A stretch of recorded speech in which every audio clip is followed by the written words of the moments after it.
விவாதத்திற்கு கூப்பிட்டது நாங்க. சரி, முதல்ல இருந்தே சொல்றேன். நாங்க முருகன் தமிழர். தமிழர் முருகன். முருகன் எங்களது முன்னோனை தான் நாங்கள் கடவுளாக வழிபடுறோம். எங்களுடைய முப்பாட்டனாக இருக்கக்கூடிய, எங்களுடைய முன்னத்தியராக இருக்கக்கூடிய, என் சமூகத்திற்காக ஏதோ ஒரு பெரிய சாதனை செய்த ஒரு மனிதனை நாங்கள் கடவுளாக வழிபடுகிறோம். அதுதான் முருகன். முருக வழிபாடு தமிழர்களுடைய வழிபாடு. இதுதான் எங்களுடைய கருத்து. இந்த கருத்தை நாங்கள் காணொலியாக போடும் பொழுது எங்களுக்கு எரிகிறது, எரியதிடி மாலா ஃபேனை அதிகமாக வெய்யி அப்படிங்கிற மாதிரி தொடர்ச்சியாக 2 காணொலியை போட்டு விட்றீங்க. அந்த 2 காணொலிக்கும் பதில் தர்க்க ரீதியாக ஆதாரபூர்வமாக கொடுத்தாச்சு. நான் கொடுக்குற எந்த ஆதாரத்தையுமே நீங்கள் கணக்கில் எடுத்துக்காம அப்படியே தாவி தாவி ஓடிக்கிட்டு இருக்கிறதும் பச்சையாக தெரியுது. அதுதான் நீங்கள் ஸ்ட்ராட்டஜைஸாக பண்ணுவீங்க. ஸோ உங்களுக்கு 10 காணொலிகளில் நான் விளக்கம் கொடுத்தாலும் அந்த விளக்கத்தை நீங்கள் ஏற்றுக்க போகிறதில்ல. உங்களுக்கு சான்ஸ்கிரிட்டில் இருக்கக்கூடிய சில விஷயங்களை மண்டைக்குள்ளே ஏற்றிக்கிட்டு அதுதான் ஆன்மீகம்னு சொல்லிட்டு சுற்றுறது தான் உங்களுக்கு பிடிச்சிருக்கு. அது நீங்கள் என்னமோ பண்ணிட்டு போங்க, பிரச்சனை கிடையாது. பட் தமிழர்களுடைய நம்பிக்கையாக இருக்கக்கூடிய, தமிழர்களுடைய மெய்யியல் கோட்பாடுகளாக இருக்கக்கூடியவற்றை கேலியும் கிண்டலும் நக்கலும் நையாண்டியும் அடிப்பதற்கு நீங்கள் இந்த வெட்டி ஒட்டி பரப்புற அந்த காணொலிகள் உதவ போகிறதில்ல. அதனால என் கூட டிபேட்டுக்கு வாங்க, நேரடியான விவாதத்துக்கு நீங்கள் தயாரான்னு சொல்லி உங்களை ஃபர்ஸ்ட் சேலஞ்ச் பண்ணதே நான் தான். 2வது, விவாதத்திற்கு பயப்படுற ஆள் நான் கிடையாது. இன்ஃபேக்ட் நீங்கள் இதுக்கு முன்னாடி யார்கிட்டயாவது விவாதம் பண்ணியிருக்கீங்களான்னு தெரியல. நான் பல பேரோடு விவாதத்தில் ஈடுபட்டவன். அந்த விவாதங்கள் இணையதளத்திலே இருக்கு. ஸோ போய் பார்த்துக்கோங்க. அப்படி இருக்க என்னமோ நான் விவாதத்துக்கு உங்களை கூப்பிட்டதுக்கு அப்புறம் நீங்க உட்காந்துட்டு என்னமோ நீங்க என்ன விவாதத்துக்கு கூப்பிட்ட மாதிரியும், அந்த விவாதத்துக்கு நான் கலந்து கொள்ளாதது மாதிரியும் ஒரு தோற்றத்தை தொடர்ச்சியா ஊடகத்துல வச்சுக்கிட்டு இருக்கிறது என்ன நோக்கத்துக்குன்னு தெரியல.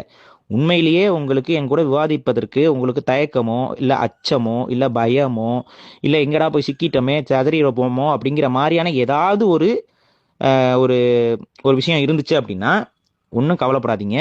தனி செய்தியில ஐயோ தெரியாமல் வாய் விட்டேன், இனிமேல் அப்படிலாம் பண்ண மாட்டேன், சமத்து பிள்ளையா போய் இருந்துக்குவேன் அப்படின்னு சொல்லி ஒரு பர்சனல் மெசேஜ் போட்டு விடுங்க. நானும் உங்களை மன்னிச்சு விட்டுறேன். சரியா?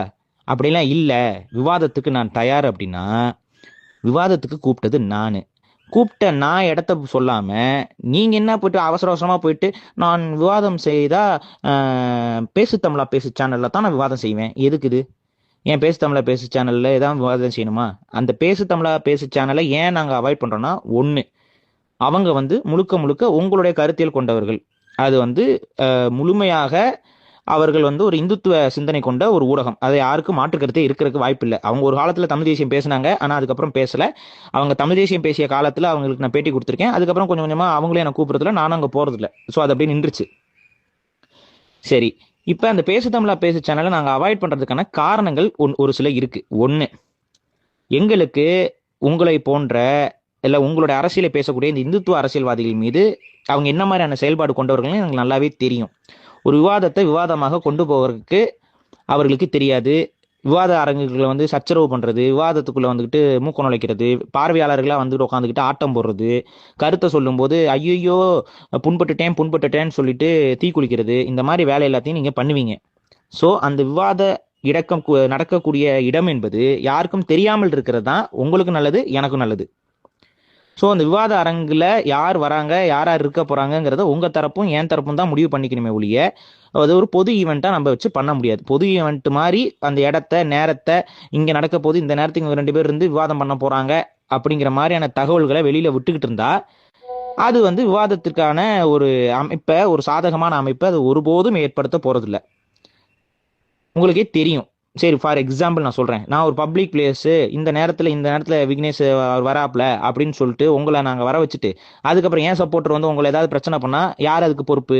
அதே போல் உங்கள் சப்போர்ட்டரோ இல்லை சங்கி சப்போர்ட்டர்ஸோ இங்கே பிரச்சனை பண்ணிட்டு இருந்தா அதுக்கு யார் பொறுப்பு? ஆகவே நடக்கக்கூடிய விவாதம் என்பது ஒரு தனிப்பட்ட நம்ம 2 பேருக்கும் ஓகே அப்படிங்கிற மாதிரி இடமா இருக்கணும். அது பொது தளத்துக்கு தெரியக்கூடாது. அப்பதான் உங்க தரப்புல இருந்து யாராவது பிரச்சனை பண்ணா அது உங்க மூலியமா தான் தெரிய வந்துச்சுங்கிறது. புரியுதா? நீங்க என்ன மாதிரி விவாதத்துல ஜெயிப்பீங்கன்னு எங்களுக்கு தெரியாதா என்ன? இப்ப நாளைக்கு இந்த பேசு தமிழா பேசு சேனல்ல நான் விவாதத்துக்கு வரேன். அந்த நேரத்துல ஒரு சங்கி பைய அங்க பிரச்சனை பண்ண மாட்டான்னு என்ன உத்தரவாதம் இருக்கு? என்ன உத்தரவாதம் இருக்கு? அங்க எங்க மத உணர்வு புண்பட்டுருச்சுன்னு சொல்லி கதற மாட்டான், அழுக மாட்டான், உருள மாட்டாங்கிறதுக்கு என்ன உத்தரவாதம் உங்களால தர முடியும்? ஆகவே தான் ஒரு பிரைவேட் வென்யூவா இருக்கணும். அதுல நீங்களும் நானும் சேர்ந்து பார்ட்டிசிபேட் பண்ற மாதிரி இடமா இருக்கும். இதுக்கு தான் ஆல்ரெடி ஒரு சேஃபா நடந்த ஒரு விவாதம் நடந்த அந்த விவாதத்துல நாங்க நடத்தி எங்களுக்கு எதிரான கருத்து கொண்ட அந்த வீகன் அரவிந்த்னு ஒருத்தர் வந்தார். அவர்கிட்ட பேசி அவருக்கு எந்த வித பிரச்சனையும் இல்லாமல் எந்த வித சிக்கலும் இல்லாமல் அந்த டிபேட்டை நல்லபடியாக முடிச்சு அந்த டிபேட் லைவுக்கும் வந்துச்சு. எல்லாரும் பார்த்தாங்க, அந்த வீடியோ பார்த்தாங்க. ஸோ ஒரு சேஃபாக ஆல்ரெடி நடந்த ஒரு இடத்துல சேஃபாக நடத்துவோம். அது ஒரு பிரைவேட் பில்டிங்கு, அது ஒரு ஸ்டுடியோ. அது பிரைவேட் பில்டிங்குங்கிறது கடந்து அது ஒரு ஸ்டுடியோ. அது நீங்களும் போய் ரெண்ட் எடுக்கலாம், நானும் போய் ரெண்ட் எடுக்கலாம். அவங்களோட தொழிலே வந்து ஸ்டுடியோவை வாடகைக்கு விடுறது தான். அப்படிப்பட்ட ஒரு ஸ்டுடியோவை சொல்லி நம்ம அங்கே வச்சுக்கலாம் அப்படின்னு நான் சொல்கிறேன். ஆனால் நீங்கள் எனக்கு ரெண்டாவது கொடுத்த அட்ரஸ் என்ன அட்ரஸ்? ஒரு கார்ப்பரேட் கம்பெனிகள் இருக்கக்கூடிய ஒரு காம்ப்ளெக்ஸ் சொல்கிறீங்க. அந்த காம்ப்ளெக்ஸில் எத்தனாவது ஃப்ளோரும் கூட நீங்கள் சொல்லலை. அது 8 மாடி இருக்கக்கூடிய ஒரு கட்டடம். எல்லாமே கார்ப்பரேட் கம்பெனிஸ் தான் இருக்குது. இங்கே நீங்கள் என்ன பண்ணுறீங்கன்னா, உங்களுக்கு வேண்டப்பட்ட ஒரு இடத்துக்கு என்ன வர வைக்கணும்னு பார்க்குறீங்க. நீங்கள் வேணா இப்படி சொல்லுங்க, இல்லைங்க எனக்கு சாங்கியம் இந்த வாஸ்துப்படி கட்டப்பட்ட கட்டிடத்துக்குள்ள தான் நான் வந்து விவாதம் பண்ணுவேன். எங்களுடைய நம்பிக்கை அது. எனக்கு வாஸ்துலாம் நான் பார்ப்பேன். அந்த அடிப்படையில் வந்து இந்த ஈசானி மூலையில் உட்காந்து நான் விவாதம் பண்ணாதான், அதை சொல்லுவாங்கல்ல, ஈசானி மூலையை ஏதோ மூலையில எல்லாம் பாத்ரூம் வைக்கணும், அது வைக்கணும், அந்த மாதிரி ஏதாவது ஒரு அது பக்கத்தில் இருந்து விவாதம் பண்ணாதான் எனக்கு புத்தி வரும், என்னால் பேச முடியும் அப்படின்னு ஏதாவது ஒரு கருத்தா? இப்போ நானும் பார்த்துட்டு இருக்கேன். விவாதத்துக்கு கூப்பிட்டது நாங்கள் வந்துட்டு என்னமோ இவர் போயிட்டு ஸ்டுடியோ புக் பண்ணிருக்காராம். யாருக்கிட்ட ஸ்டுடியோ புக் பண்ணுறீங்க? என்கிட்ட பேசுனீங்களா இந்த ஸ்டுடியோ வச்சுக்கலாமா வேண்டாமான்னு? ஸோ இப்போ அடிப்படையிலேயே நீங்கள் யார் பதட்டத்தை இங்கே காட்டிட்டு இருக்கிறா? நானும் பார்க்குறேன் 4-5 காணொலிகள் அதுக்குள்ள வந்துட்டேன்ட்டு சொன்ன மாதிரியே 23ஆம் தேதி காலை 11 மணிக்கு விவாதிக்க நான் தயார். ஆனால் இடம் என்பது உங்களுக்கும் பாதுகாப்பான இடமா இருக்கணும், எனக்கும் பாதுகாப்பான இடமா இருக்கணும். உங்களுக்கும் பிரச்சனை கூடாது, எனக்கும் பிரச்சனை கூடாது. அந்த மாதிரி ஒரு இடம் முன்னாடியே நாங்கள் டிபேட் பண்ணி எங்களுக்கு பிரச்சனை இல்லாத ஒரு இடமா இருக்கிறது. அது மாதிரி எதிர்த்தரப்புலேருந்து விவாதம் பண்ண வந்தவங்களுக்கும் பிரச்சனை இல்லாமல் இடமா இருக்கிறது. எனக்கும் சொந்தம் இல்லாத இடம், உங்களுக்கும் சொந்தம் இல்லாத இடம், ஒரு வாடகைக்கு 2 பேர் எடுத்து நடத்தக்கூடிய ஒரு இடம்.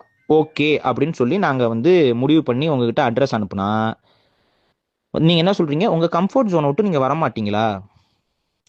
இப்போ பேசு தமிழா பேசி யாருக்கு கம்ஃபர்ட் ஜோனு? யார் அந்த ஜோனில் போயிட்டு எடுத்த உடனே போய் குத்த வச்சது?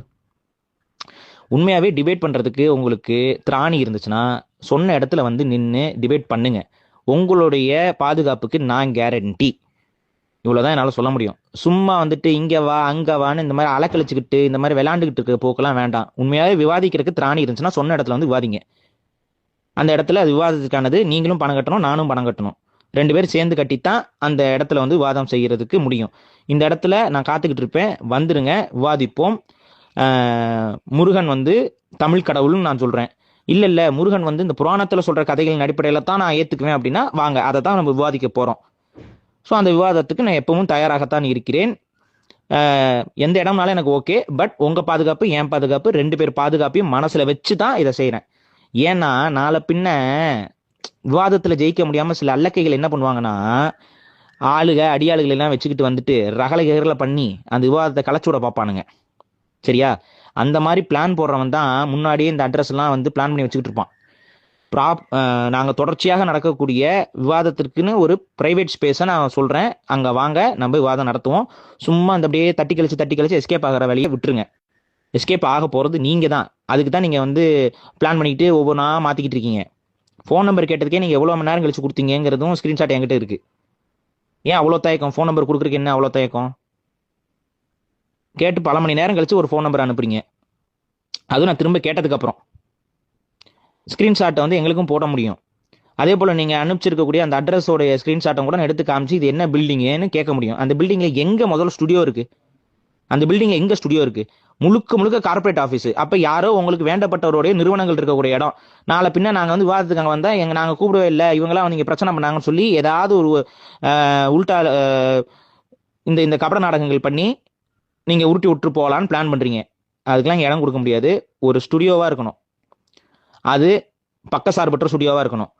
2வது, அங்கே நீங்களும் பணம் கட்டணும், நானும் பணம் கட்டணும். 2 பேர் தரப்புலையும் பணம் கட்டித்தான் அந்த ஸ்டுடியோ எடுக்கப்படும். அப்படி ஒரு இடம் ஆல்ரெடி நாங்கள் எடுத்து விவாதத்துக்கு விவாதித்த ஒரு இடமும் இருக்குது. அதை நான் உங்களுக்கு சொன்னேன். இல்லை அந்த இடம் எனக்கு வாஸ்துப்படி சரியாக வராது அப்படின்னு நீங்கள் சொன்னீங்கன்னா வேற ஒரு இடம் அதே மாதிரி நம்ம பதிவு பண்ணுவோம். 2 பேரும் கலந்து பேசி பண்ணலாம், ஒன்றும் பிரச்சனை கிடையாது. சொன்ன நாளில் சொன்ன நேரத்தில் விவாதத்தை வச்சுக்கலாம். ஸோ இந்த உருட்டுற வேலையெல்லாம் விட்டுட்டு ஒரு ப்ராப்பரான ஒரு டிஸ்கஷனுக்கு தயாராகுங்க.